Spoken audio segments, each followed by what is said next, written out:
So our guest is here, and I'm a little bit nervous about introducing our next guest because I was told that he almost became a president of this country. So I'm a little bit nervous about that.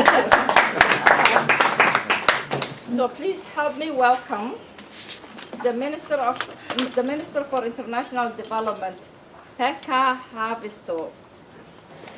Welcome. Thank you. Thank you, Madam, and I think your pronunciation is excellent. So you are very good, I'm sure, in Finnish.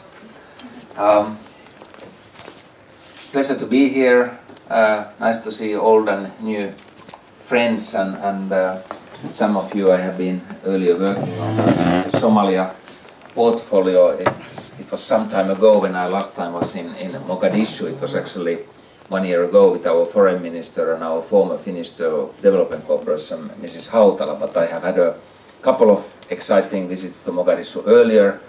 I was told that I was during Sheikh Sharif presidential time, I was the first international guest who overnighted in Villa Somalia.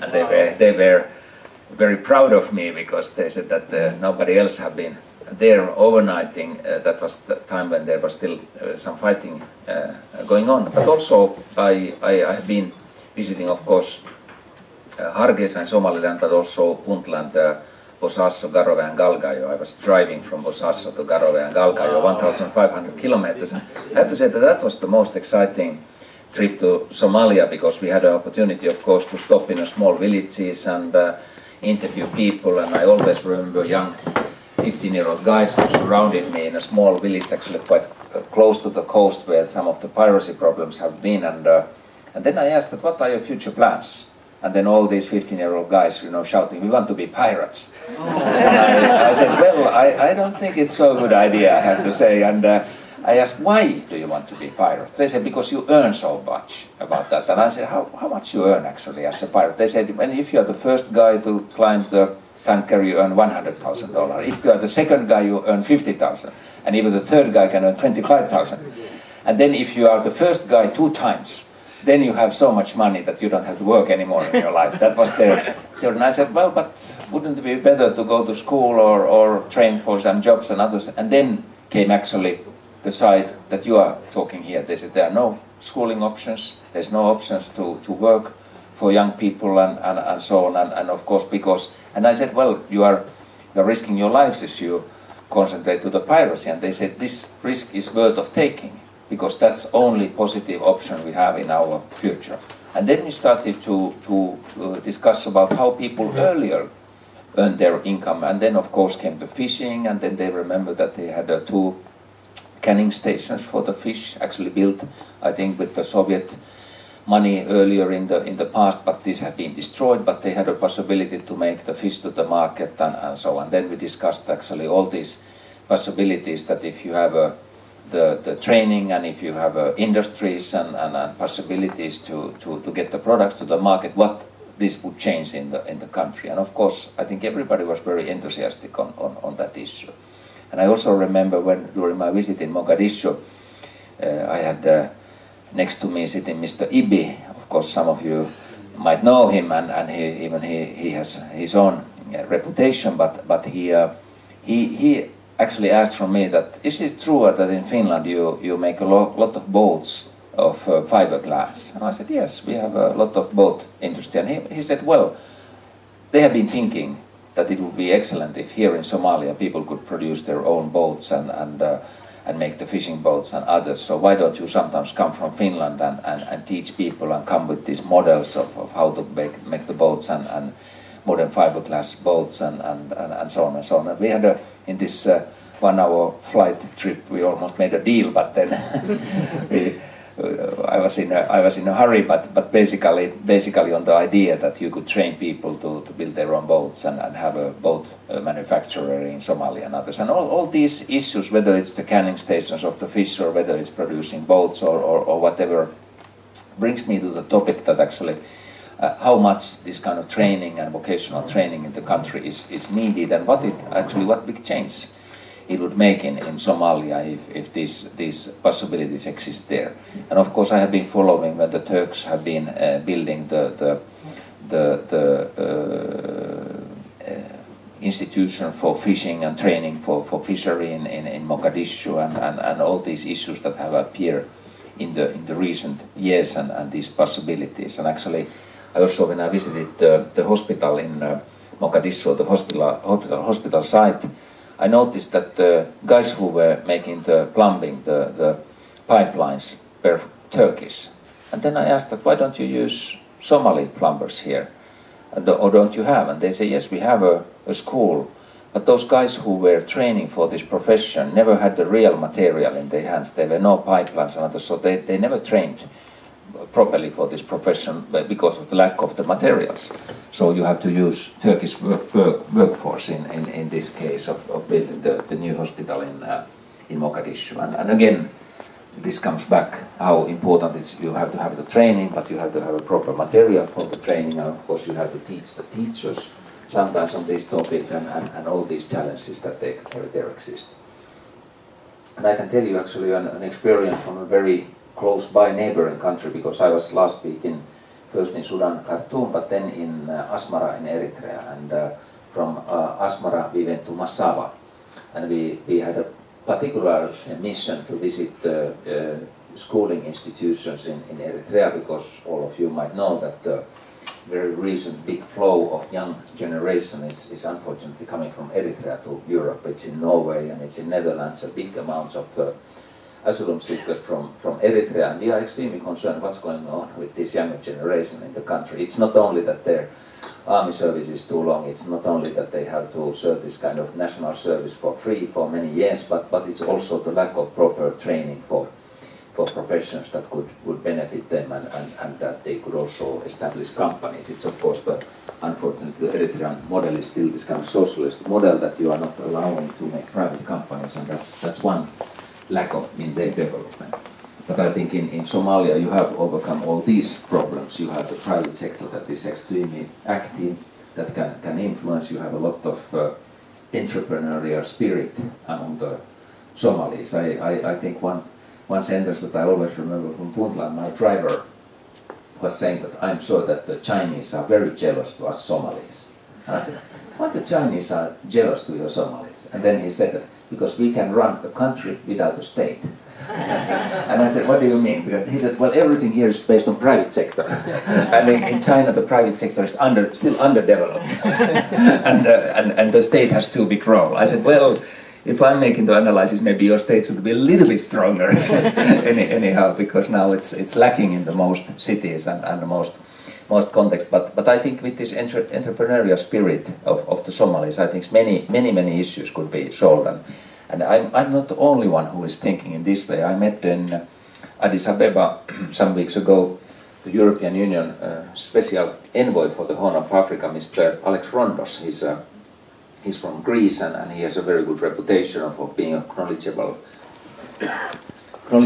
gentleman around the Horn of Africa, and he has been also visiting many times Somalia, and he had this kind of informal evening, and we were talking about the problems of the region and also where Somalia is going now, and he said, well, he has an idea that why don't we give a stronger role for the private sector in the development of Somalia? Why don't we somehow recognize that actually so many businessmen, so many business people, so many ideas, so much activities, whether it's inside Somalia or in Dubai or wherever in the region, run by the Somalis, or in Kenya, as we know, so much Somali entrepreneurship is there. Why don't this private sector why wouldn't that take a bigger role in developing the country? And I think it's again maybe one more thought how to strengthen the development in Somalia and how to bring in support of the existing institutions also a stronger private sector. I think it's something that has not been considered so seriously yet, but should be maybe thought through, and maybe something new could also appear from that. What is the role of the education generally in the global context? Of course, you know that in Finland we are always very proud of our educational system.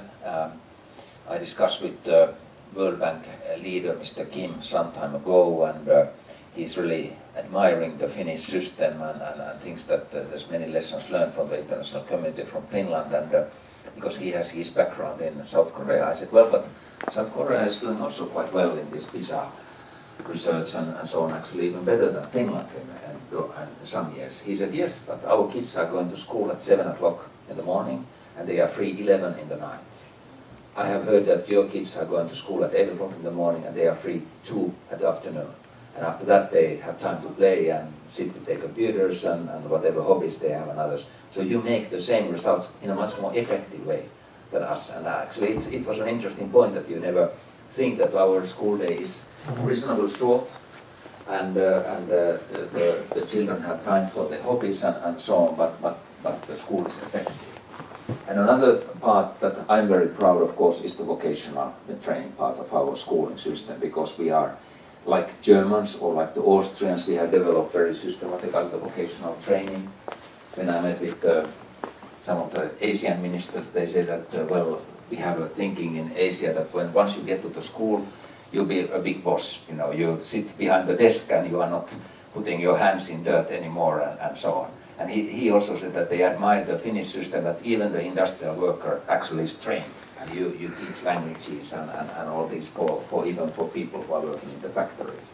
And in addition, from this vocational training thinking and system that you have a possibility to continue afterwards to the academic career. So it's not a dead end, that if you once decide to learn something in practice, maybe afterwards in your life you think later in your life that you want to make additional studies and continue and come to the academic career. So I think that's also gives you possibilities that you can choose when you are young, and you will not make any final mistake if you later decide that this is not for you and you want to go more theoretical studies. You can always do that based on our vocational system. So it's always a possibility. Actually, we have one minister, Henna Virkkunen, who has used that route in her life, and now she is sitting in the government, and so it's not a dead end for anyone to go to the vocational training direction. And finally, maybe, and then I'm happy to discuss with you and answer your questions. When we now look at the global context, we are discussing very much about these post-2015 goals, and of course everybody remembers the Millennium Development Goals that were adopted year 2000 in the General Assembly of the UN, and these Millennium Goals of course included the education for the children and so on, and some people, including myself, were thinking maybe year 2000 that this is maybe one more paper among all the papers that are adopted in the UN and no influence. But suddenly it came this kind of criteria that the countries are comparing each other. So when I have been in African Union meetings quite often, I can notice that at least in African Union the countries are really comparing each other's how the schooling system has been, how successful it has been. And for example in Ethiopia or in Tanzania, they are very proud that 95% or more than 95% of the kids are starting to school when they are 7-year-old. Mm-hmm. Of course then you have the school dropouts or you have incompetent teachers, and you have still many additional problems. So the quality of the teaching is coming, and quality of the education is coming a topic. And I think in these post-2015 goals, more and more emphasis will be put to the quality, also not only the quantity, but the quality of the teaching. And again, teaching of the teachers would be one of those issues. I actually, when I discussed these problems in Eritrea, they have a system where students who are graduating from the colleges, they send them to teach in the villages and so on. They circulate their people, and of course everybody is not qualified, to be pedagogical, very good teacher and so on. So the lack of the teachers was very visible there. And they asked us that can we do more distance learning. They had an agreement in some of the colleges, for example with the German university, that they could use the German university English lessons on all sectors and send them via internet to the institutes, and they were using those, and we discussed about these distance learning possibilities and others. So many kind of technologies can be used in advancing the quality of the education and quality of the teaching. And I think when I'm thinking Somalia and developments there, I think many of those issues could be extremely useful for the country as well. So let me give you these thoughts, and Madam Chair, we probably can then go to the discussion. Thank you.